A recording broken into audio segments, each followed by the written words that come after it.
Assalamu alaikum everyone, guess where I am? I'm in the old city of Baku in Azerbaijan. I've decided to vlog for you guys. I know I've tried that before, it was a bit of a flop. Let's see if I do better this time. And I'll take you on the trip with me and I'll show you lots of beautiful places in Azerbaijan. The first day started with money exchange. Now in Baku you can use your card, but as we were planning to travel to the countryside, we needed cash. The currency of Azerbaijan is called manat, and manat is very strong. So £1 equals roughly about 2 manats. Something very interesting I noticed is that Azerbaijanis, they just love their flag. The Azeri flag, it's literally everywhere. The tour guide, she told us that the blue color at the top represents it is a country of democracy. The red color, it represents their Turkic origins, and the green color at the bottom represents it's a Muslim country. As for the 8 corners of the star, they represent the 8 alphabets of the name Azerbaijan. The next thing which got my attention was how clean Azerbaijan was. Now, no one dares to litter there, and if they do, they'll pay a heavy price for that. I think it's an amazing idea to have some really strict laws in place. I am standing outside Old Baku, but before I tell you about this place, I think it's quite important to go back in time, go back to our history and find out when did Islam first reach this beautiful land. It was during the Khilafah of one of my favorite Sahabi, Umar radiallahu anhu, when the Arab army entered Azerbaijan for the first time. So they came through Iraq and then Iran, and they entered southern Azerbaijan.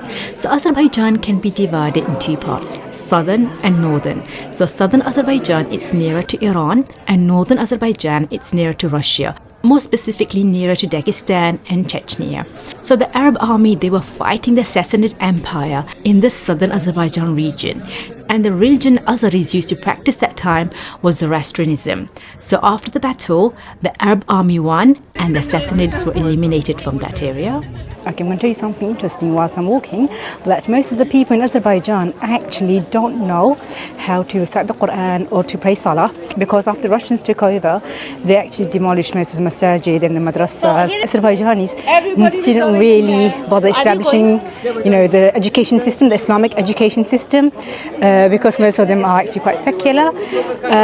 But they do have an Islamic university, so the imams, they most likely just study at these universities, or they study abroad. Okay guys, now we are in the ShirvanShah tomb, and it's going to show you around this place, and we're also going to go to his palace. And he was basically, I think, here in the 12th century, but I need to confirm these things and I'll give you more details. ShirvanShah was actually a Sunni empire of the 12th century, and then later on after them the Shias, the Safavids, came. So Safavids, actually when they first started, they actually were Sunnis because they came from some sort of a Sufi order, I've heard. I don't know the details yet. And later on it was the leader, his name was Ismail. He basically forced the Shia version of Islam on everyone. That's when they became Shia. So right now this is the tomb of ShirvanShah, and most likely maybe built in the 12th century as well. Guys, I do want to mention, whatever information I'm giving to you in the video whilst I was in Azerbaijan, that's the information my tour guide gave me. And whatever historical information I'm going to give you in the voiceover, that's my own research which I did after I returned from Azerbaijan. This is the palace of ShirvanShahs.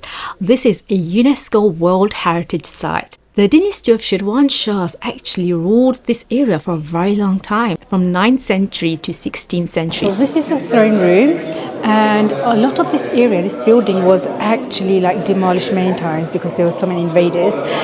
In the dome in the throne room actually was also bombed, and it was just reconstructed some time ago.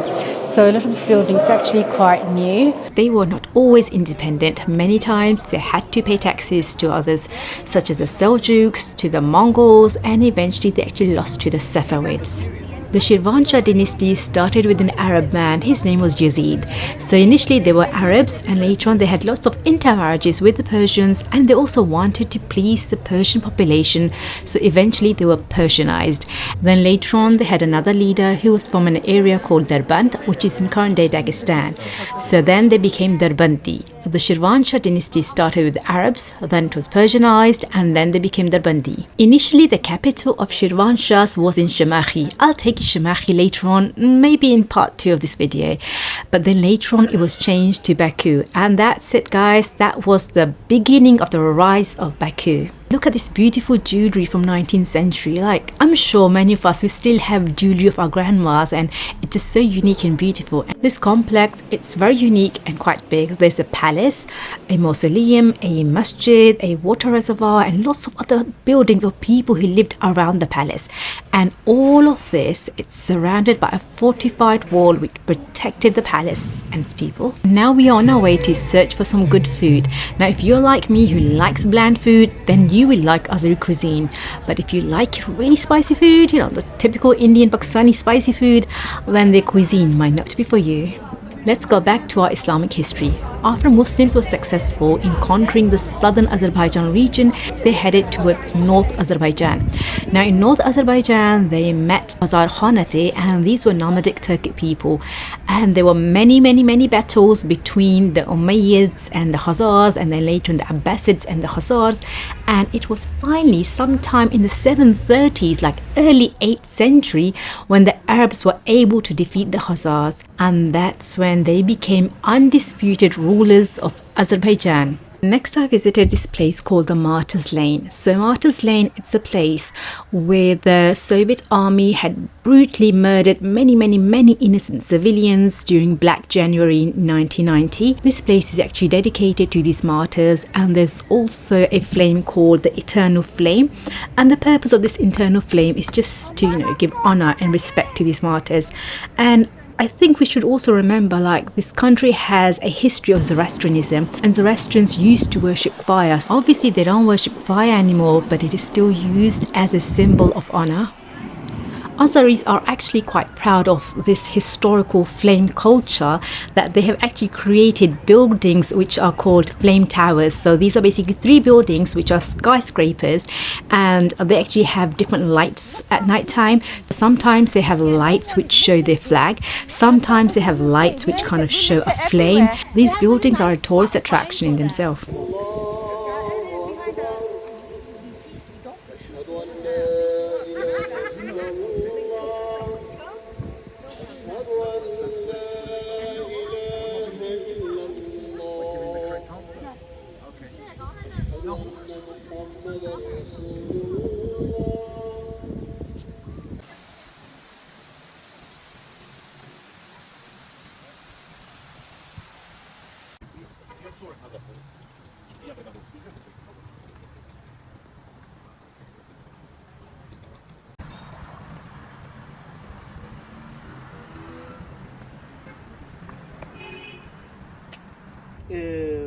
Muslim army, Islamic army went to Derband, near Derband.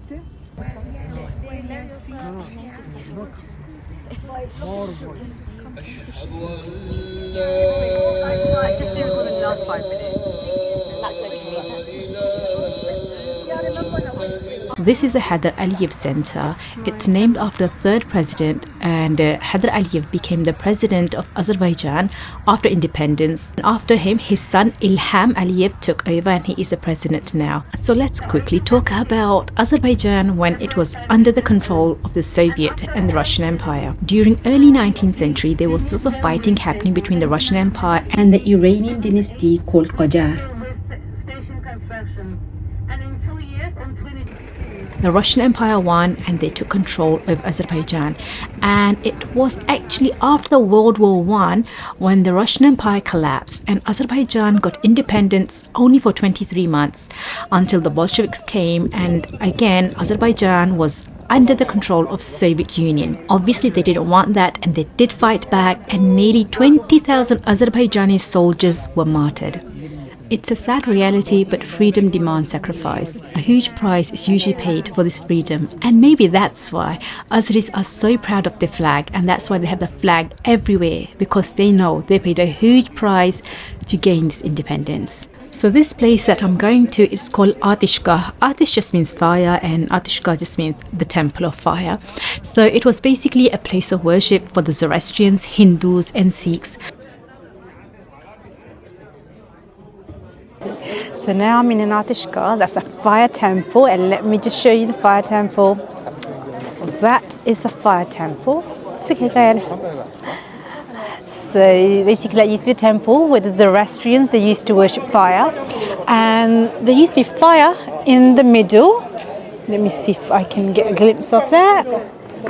Okay, there's no fire in there now, and if you just move down here, there's fire here, and this fire, this whole area, they used to like make sacrifices, give the sacrifices to the fire.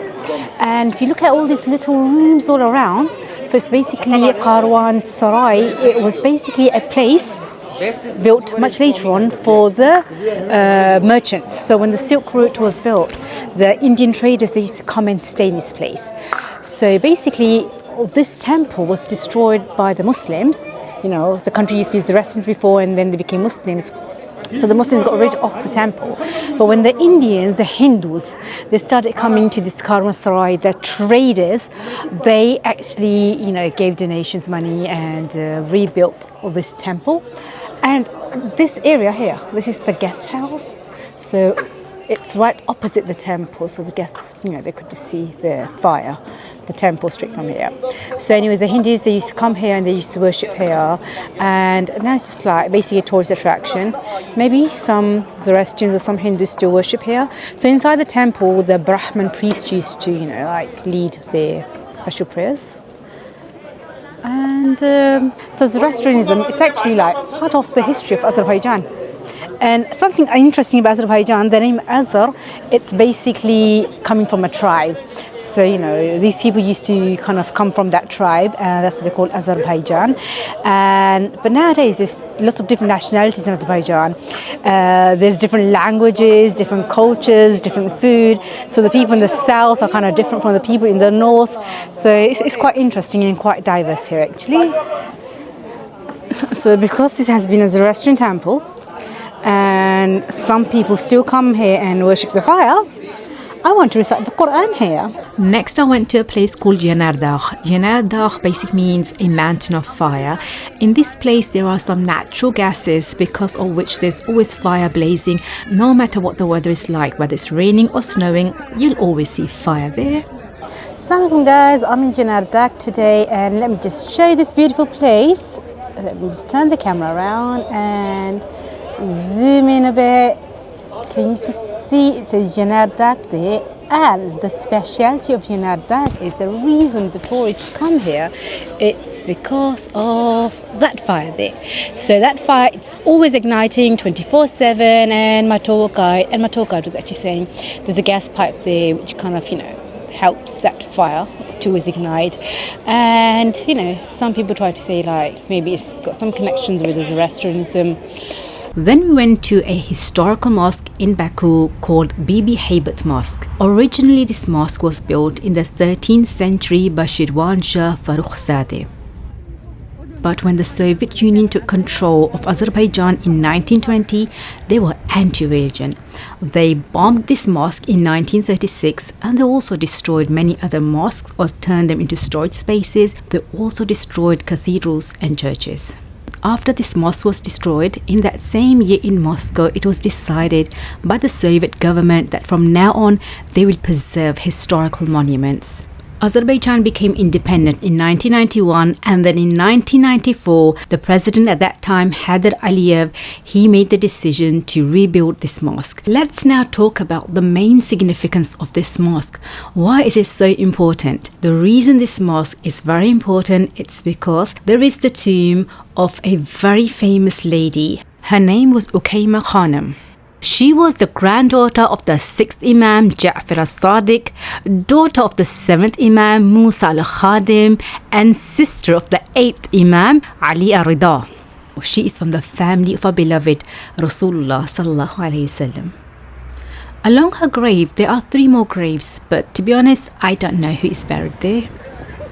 Then we took a stroll in the boulevard. So whilst you enjoy the lovely view, let me tell you what lies behind the economic success of Baku and Azerbaijan. Baku is a very modern, quite secular and a diverse city, and the reason so many people come to live in Baku, it's because Azerbaijan is actually a country of oil production, and the majority of its oil comes from the shores of the Caspian Sea. And which city is right next to the Caspian Sea? Yes, you're right, it's Baku. So Baku is a very thriving, successful city, and that's where majority of the people want to live. The oil industry is completely owned by the state, and their headquarters are also in Baku. But now Azerbaijan is trying to diversify their income and export gas and also get more tourists. I'll show you more cities of Azerbaijan and give you more history in part 2 of this video.